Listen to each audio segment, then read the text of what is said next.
Utah man shot several times during traffic stop by police after officers allegedly see gun, video.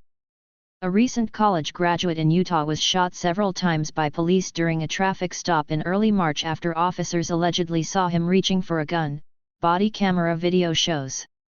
Credit: Farmington Police Department.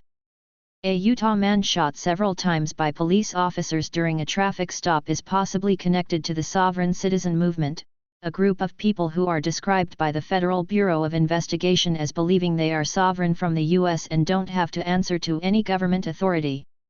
Officers with the Farmington, Utah, Police Department stopped 25-year-old Chase Allen on the afternoon of March 2 after seeing an illegitimate license plate on the back of the BMW he was driving, which read "Notice, Private Automobile Not for Hire." The plate also had the letters ASN, standing for American State National. Police Chief Eric Johnson said in a statement to Fox News Digital that Allen refused to provide identification or cooperate with the officer in any way. After multiple refusals, Allen eventually pulled out a passport. The officer who pulled Allen over called for assistance, and 4 other officers arrived. After exhausting attempts to convince Allen to get out of the car on his own, an officer opened a car door and attempted to physically remove Allen from it, Johnson said. Utah man shot several times by police during traffic stop after officers allegedly see gun, video. Farmington, Utah, police officers stopped 25-year-old Chase Allen after seeing an illegitimate license plate on the BMW he was driving at 3:22 p.m. on March 1. Police Chief Eric Johnson released body camera video relating to the incident on Wednesday. When one officer reached to pull Allen out of the car, a separate officer yells "Gun, gun, gun." Body camera video shows multiple shots being fired at Allen. Police say there was a holster under Allen's jacket, and that the holster has flex movement just before police began shooting. Officers rendered aid to Allen, but he later died at a local hospital. Former Assistant U.S. Attorney Neam Rahmani, who has prosecuted cases involving people associated with the Sovereign Citizen Movement, told Fox News Digital that Allen has all the telltale signs of being part of the movement. Rahmani pointed to his illegitimate license plate and one exchange between Allen and the officer, where the 25-year-old says, "If you want my identification, you will be under duress, and you accept surety and trusteeship over it, and you will be responsible for any debts that you are trying to incur here." When the police officer told Allen that he was being stopped because there's no registration on the car, Allen said, "I don't need registration and I don't answer questions." At this time, the officer requested backup, and 4 other officers arrived at the scene. They believe that the federal government's authority is not legitimate and that the only reason that they have any authority is because people willingly or unwillingly consent to their authority, Rahmani said. They basically opt in. So they try to do everything they can to basically not participate in anything that is related to the federal government and actually do things like Social Security taxes, because they believe that once you do that, then you kind of enter into this contract with the government and then you're sort of on the hook for any loss. According to the FBI, people within the Sovereign Citizen Movement clog up the court system with frivolous lawsuits and liens against public officials to harass them. Ultimately, the FBI states that people who subscribe to the movement believe they don't have to answer to any government authority, including courts, taxing entities. Utah family of recent college graduate killed by police during traffic stop demands answers, stonewalling us. The March 2 traffic stop wasn't Allen's first time dealing with law enforcement. Chase Allen was with his mother in a Davis County, Utah, courtroom on September 21, 2022, when she was fighting a citation for driving with invalid license plates. The officer asks Allen to step out of the car, and he replies, "No, I am not required to." Officials said a gun was located on the floor of the front seat after Allen was shot and removed from the car. In audio from the courtroom, obtained by Fox News Digital, a bailiff can be heard entering the courtroom and said that "We have a warrant for your arrest," to Chase Allen. "What warrant? What evidence?" "Provide probable cause," Allen said.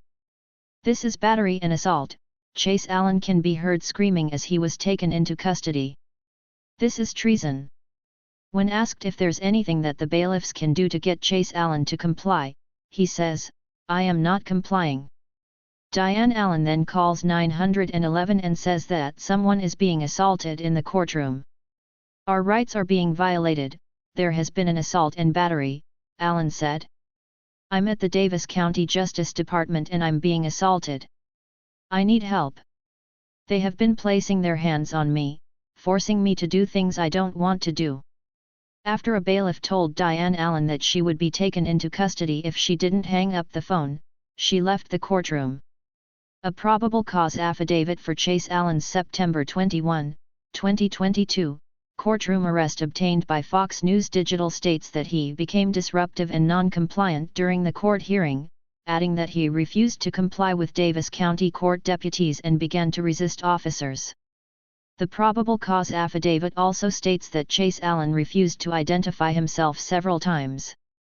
Chase Allen was arrested on charges of disorderly conduct, interfering with an officer, disrupting a meeting, manufacture/possession of burglary tools, and failure to disclose identity. He was released from jail one day later under certain conditions. Utah family of recent college graduate killed by police during traffic stop demands answers, stonewalling us. Police noted that Allen's holster was empty after he was removed from the car. Watch, Utah police fatally shoot man during traffic stop after he allegedly reached for gun. Utah police fatally shoot man during traffic stop by police after allegedly seeing him reaching for gun. Video. A similar exchange played out when Chase Allen was pulled over on March 2. "If you want my identification, you will be under duress, and you accept surety and trusteeship over it, and you will be responsible for any debts that you are trying to incur here," Allen told the officer.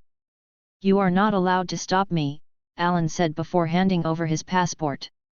When the officer reads the passport, Allen said, "That is not me. That is a piece of plastic paper. So you have a fraudulent passport?" the officer asked, to which Allen responded, "No." The officer then asked Allen to step out of the car, and he replied, "No, I am not required to. If you don't step out of the car, we're going to break the window and pull you out," one officer said. "We're going to have an issue," Allen responds to the officer. Romani said people within the Sovereign Nation movement feel that if you don't object, then they might somehow be swept up into the overall system. Allen's family said in a statement to Fox News Digital that Chase's death is a brutal murder, adding that they weren't notified of his passing by officials, but instead learning of his death from local media reports. Allen's family said in a statement to Fox News Digital that Chase's death is a brutal murder, adding that they weren't notified of his passing by officials, but instead learning of his death from local media reports. Allen family. "So they're constantly sort of yelling and pushing back in court and the police officers try to resist any type of federal authority," Romani said.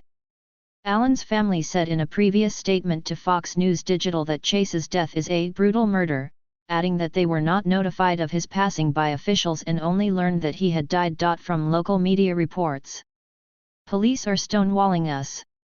Our family has not been permitted to see Chase and has not been contacted by authorities or justice departments with information surrounding this investigation. Chase lived at home with his parents in Farmington. Our family was not properly notified of Chase's death as next of kin. We found out about Chase's death along with the entirety of our community via news reporters and articles written online," the family said.